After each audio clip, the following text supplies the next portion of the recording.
Vedação de decisão surpresa. O que isso é? Como que tem sido aplicado? Assista esse vídeo até o final que eu vou te contar tintim por tintim.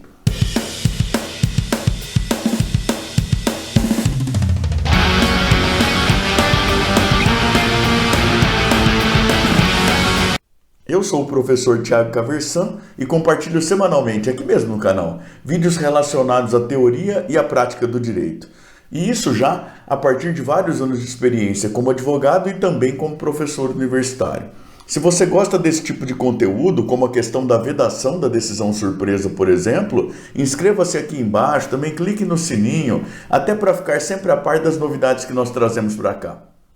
Hoje eu quero conversar contigo sobre a ideia de vedação de decisão surpresa. O que isso quer dizer, afinal de contas? E já vou te contar que a gente vai conversar em torno daquilo que diz o artigo 10 do Código de Processo Civil, que está inserido lá na parte geral do Código de Processo Civil, logo no início, naquilo que o Código de Processo Civil intitula de normas fundamentais do processo civil brasileiro, artigo 10, e eu vou ler ele aqui para você, para a gente contextualizar a nossa conversa. O artigo 10 diz o seguinte: o juiz não pode decidir em grau algum de jurisdição com base em fundamento a respeito do qual não se tenha dado às partes oportunidade de se manifestar, ainda que se trate de matéria sobre a qual deva decidir de ofício.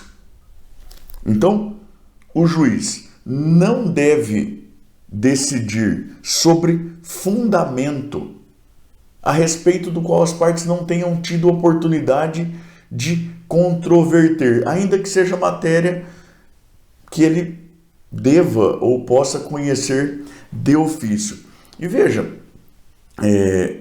quando o Superior Tribunal de Justiça vai ler isso aqui, nós já temos decisão nesse sentido, o entendimento é de que o juiz não pode decidir sobre fato a respeito do qual as partes não tenham tido oportunidade de se manifestar. Mas veja você que não é exatamente isso que está no artigo 10. Essa distinção tem aí consequências importantes. O que o artigo 10 fala é de fundamento, de matéria. E nós sabemos que a gente tem fundamentos de fato e fundamentos de direito. Vem o STJ e fala, olha, isso aqui vale para fato. Onde está escrito fundamento, leia fato. Eu sempre brinco a respeito dessas noções que a gente tem de vez em quando aí na nossa cultura jurisprudencial, que é mais ou menos aquele tipo de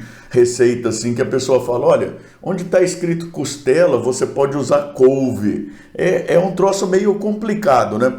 E é isso que tem sido feito. Onde está escrito fundamento, leia como se fosse fato. De novo, nós aprendemos cedo no curso de Direito que nós temos fundamentos de fato e temos fundamentos também de direito. E qual a importância prática disso? Veja, a gente tem as matérias do artigo 337, por exemplo.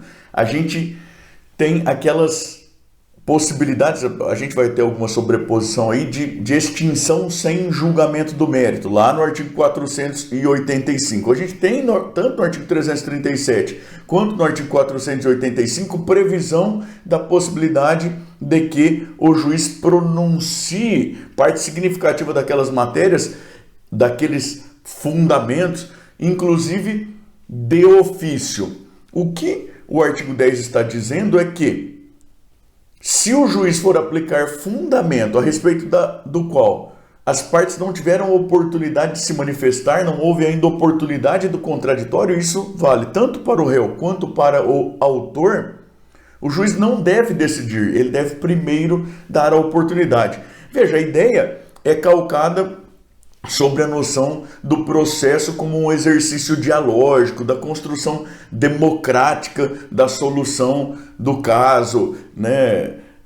Talvez a gente possa relacionar aí até o incentivo à autocomposição, as partes chamadas a se manifestar, podem ter um novo incentivo aí para conversar e construir a solução delas, que na maior parte das vezes resolve a questão de maneira mais efetiva do que qualquer heterocomposição, qualquer decisão imposta que desfia em geral cumprimentos de sentença e tudo mais. Veja, é bem possível que o artigo 10 estar desse jeito aí esteja relacionado a tudo isso. É nessa esteira aqui que o artigo 357, ao tratar do saneamento do processo, vai dizer que o juiz vai indicar aí os pontos de direito relevantes para a solução do caso também. Então veja, isso é uma coisa que pode parecer até difícil de compreender, né?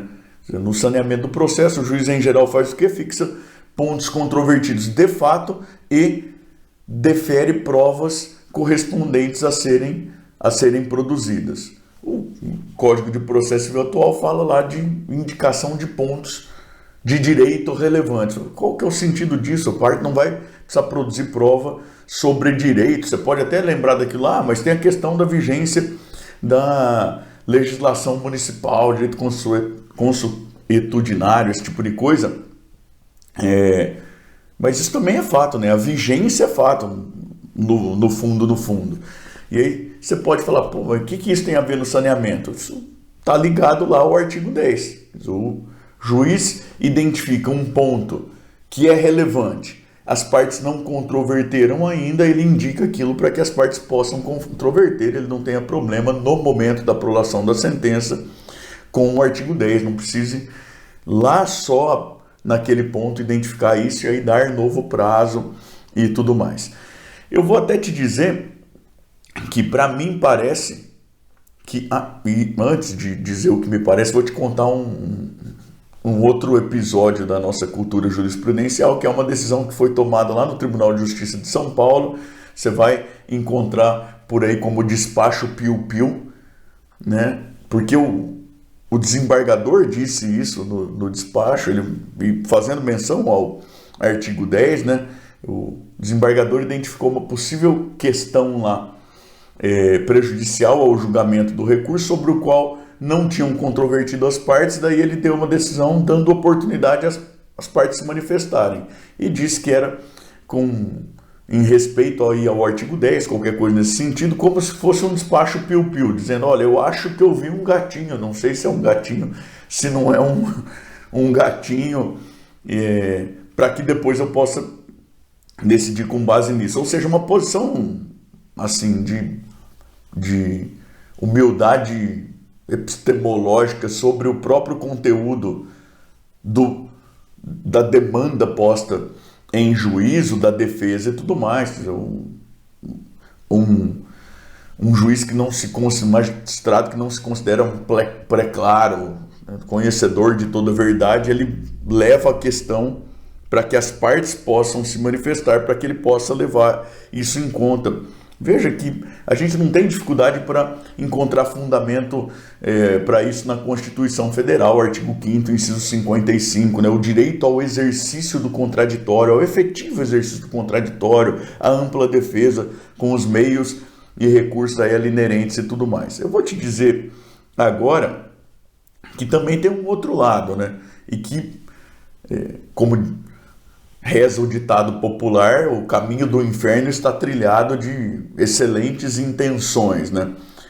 Nós temos milhões de processos aguardando apreciação jurisdicional. A gente tem uma demanda muito superior à capacidade de atendimento com a qualidade que nós desejaríamos, com eficiência, com eficácia também e tudo mais. E aplicado ao pé da letra o artigo 10, e aplicado o que está escrito, você chega aí a situações em que, em caso de revelia,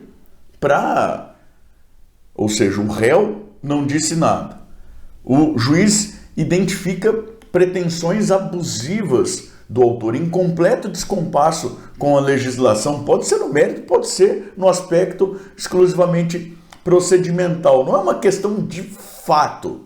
Ele presume até verdadeiros os fatos alegados pelo autor, porque em princípio não há nada aí que ataque a verossimilhança e tudo mais, mas as pretensões são desprovidas de fundamento. A parte autora claramente é ilegítima. A parte autora inclui em seus cálculos, por exemplo, valores relativos a honorários advocatícios num processo lá do juizado especial, por exemplo. Aplicado do jeitinho que está escrito no artigo 10, o juiz, antes de decidir, necessariamente precisaria conceder prazo à parte autora, indicando todos os pontos sobre os quais ele já identificou uma absoluta incompatibilidade jurídica para que a parte autora possa se manifestar, aí sob pena, em princípio, de ofensa àquilo que está determinado no artigo 10. Quem me conhece sabe que eu tenho uma posição um tanto quanto crítica em relação ao Código de Processo Civil de 2015 e em relação a essa nossa mania de recodificações em geral. Eu lembro sempre do que diz o Max Weber, faz sentido fazer novos códigos depois de revoluções, para consagrar uma nova realidade social. Você não tem uma alteração revolucionária da realidade social, é um investimento de tempo, dos mais diversos recursos, que não faz o menor sentido. O negócio é ir adaptando o que a gente tem. A gente faz um novo código cheio de boas intenções, que acaba causando aí consequências deletérias, até naquilo que ele é mais bem intencionado, porque a realidade que a gente tem é uma realidade de milhões e milhões de processos que precisam aí de um judiciário que funcione mais ou menos sem grandes chicanas, sem grandes atrasos naquilo em que não precisaria ter atraso, porque a solução já se mostra mais do que clara e é uma solução possível de se tomar num tempo mais breve, investir os recursos que são extremamente escassos naquilo que realmente demanda tempo de trabalho. É mais ou menos isso. De toda forma, o que a gente tem é isso aí, o artigo 10 dizendo que o juiz não pode decidir em hipótese alguma sobre fundamento a respeito do qual as partes não tenham tido a oportunidade de controverter, de se manifestar, e o STJ dizendo que onde está escrito fundamento você deve ler como se fosse fato. Tipo aquela recomendação de onde está escrito costela, você coloque couve lá que vai dar tudo certo, tá tudo tranquilo e lindo, tá bom? É mais ou menos isso. Fazer o quê? Eu queria te convidar a contar aqui para mim embaixo nos comentários qual é a sua opinião sobre esse tema, de onde é que você me assiste também e o que é que você faz, até para a gente poder interagir um pouquinho aí, tá bom? Eu também queria te convidar, por favor, a continuar navegando aqui pelo canal, especialmente a partir deste vídeo aqui em que eu falo sobre a finalidade do direito. E também queria te convidar de novo, por favor, a se inscrever aqui no canal, a clicar no sininho, a dar o seu joinha para o vídeo e a compartilhar com outras pessoas para quem ele possa ser interessante, tá bom? Muito obrigado, até mais, tchau, tchau.